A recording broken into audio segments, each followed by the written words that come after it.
இப்போ நாம் கத்திரிக்காய், கடலைப்பருப்பு, அப்பளம் போட்டு ஒரு கூட்டு செய்ய போகிறோம். அதை எப்படி செய்யறதுன்னு பார்க்கலாம். 150 கிராம் கடலைப்பருப்பு எடுத்து அதை 2 தடவை வாஷ் பண்ணி தண்ணி ஊற்றி வச்சுருக்கேன். இதில் ஒரு 6 பல் பூண்டு போட்டுக்கலாம். ஒரு சிறிய துண்டு பெருங்காயம் போட்டுக்கலாம். பெருங்காயம் அதிகம் சேர்த்துட்டோம்னா கூட்டில் பெருங்காயம் வாசனை வந்துடும். அதனால சின்ன துண்டாக ஒன்று போட்டுக்கலாம். 1/4 டீஸ்பூன் சீரகம் சேர்த்துக்கலாம். ஒரு 1/2 டீஸ்பூன் சமையல் எண்ணெய் சேர்த்துக்கலாம்.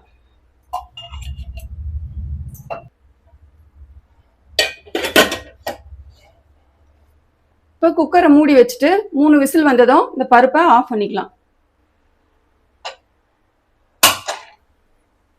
இப்போ குக்கர் 3 விசில் வந்துடுச்சு, ஸ்டீம் போயிடுச்சு. இப்போ ஓப்பன் பண்ணலாம்.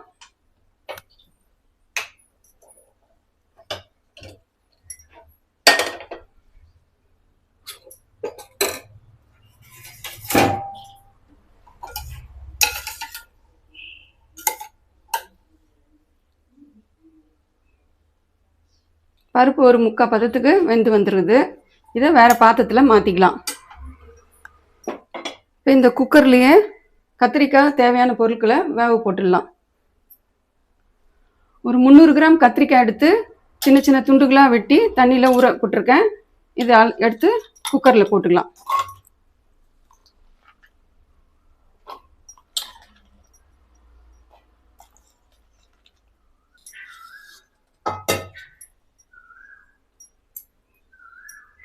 பெரிய வெங்காயம் 1, மீடியம் சைஸ் தக்காளி எல்லாம் சின்ன சின்னதாக வெட்டி வச்சுருக்கேன். இதையும் இதோட சேர்த்துக்கலாம்.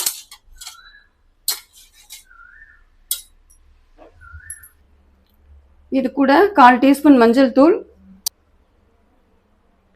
1 டீஸ்பூன் மிளகாய்த்தூள், குழம்பு மிளகாய்த்தூள், சிறிதளவு கல்லுப்பு சேர்த்து இதோட தண்ணி சேர்த்து இதை வேக வச்சுக்கலாம். உப்பு இந்த கூட்டுக்கு கம்மியாக போட்டுக்கோங்க. நம்ம அப்பளம் போட போகிறோம். அப்பளத்தில் உப்பு இருக்கும். அதோட இது சேர்க்கும்போது உப்பு அளவு கரெக்டாக வந்துடும். இப்போ தண்ணி சேர்த்துக்கலாம். 2 டம்ளர் தண்ணி சேர்த்துருக்கேன். கலந்து விட்டுக்கலாம்.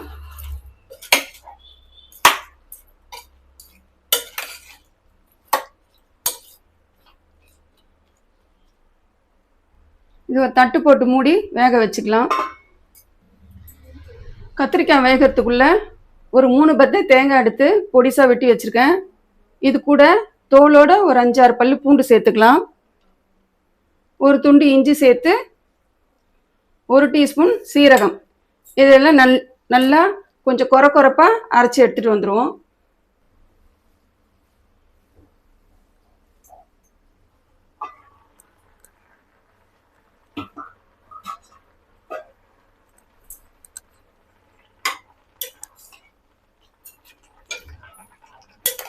கத்திரிக்காய் இப்போ ஒரு 3/4 பதத்துக்கு வெந்திருக்குது. இந்த ஸ்டேஜில் நம்ம பருப்பை கொட்டிக்குவோம். இதோட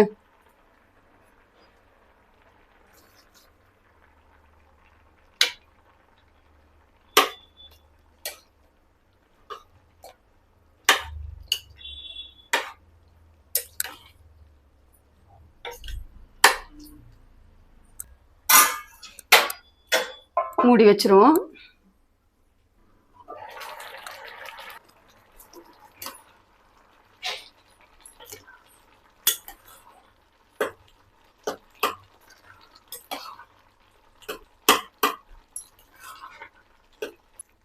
கடலைப்பருப்பு போட்ட பிறகு நீங்கள் அடிக்கடி எடுத்து கலந்து விட்டுக்கோங்க. இல்லாட்டி கொஞ்சம் அடி பிடிக்கும்.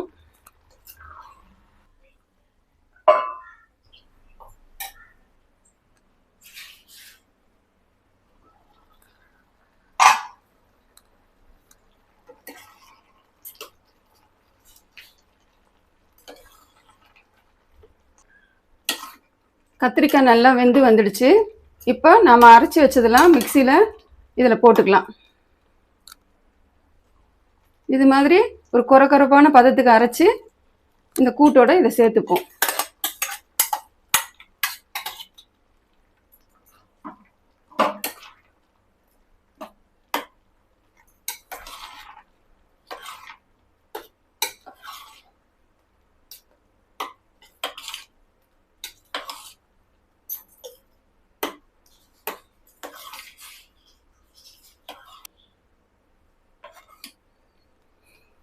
நல்லா கலந்து விட்டாச்சு. இப்போ இது ஒரு கொதி வரட்டும்.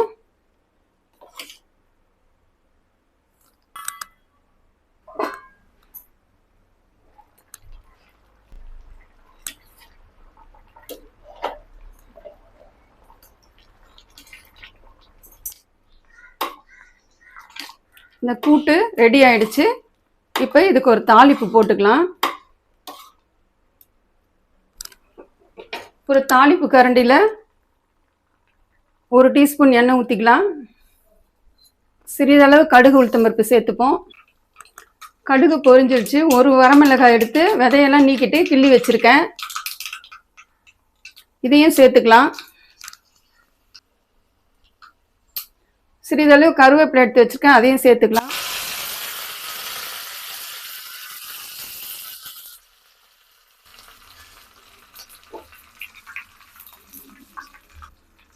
இந்த கூட்டில் இதை சேர்த்துருவோம்.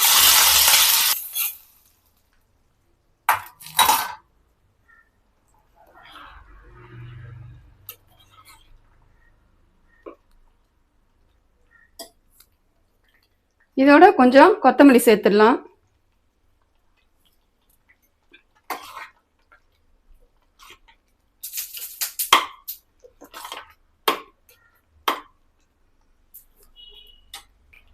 நான் ஒரு 100 கிராம் அப்பளம் எடுத்து பொரிச்சு வச்சிருக்கேன். இதை உடைச்சி இந்த கூட்டோட சேர்த்துக்கலாம்.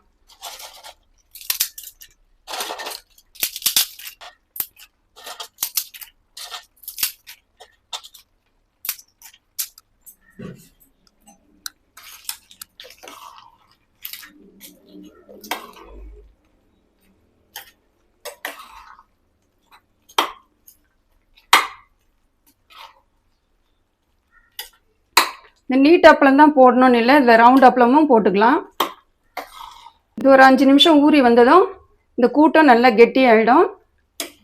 கூட்டு தயாராகிடுச்சுங்க. இந்த கூட்டு சின்ன குழந்தைங்கலேருந்து பெரியவங்க வரைக்கும் கேட்டு வாங்கி சாப்பிடுவாங்க. இது அவ்வளோ சுவையாக இருக்கும். நீங்களும் செஞ்சு பாருங்கள்.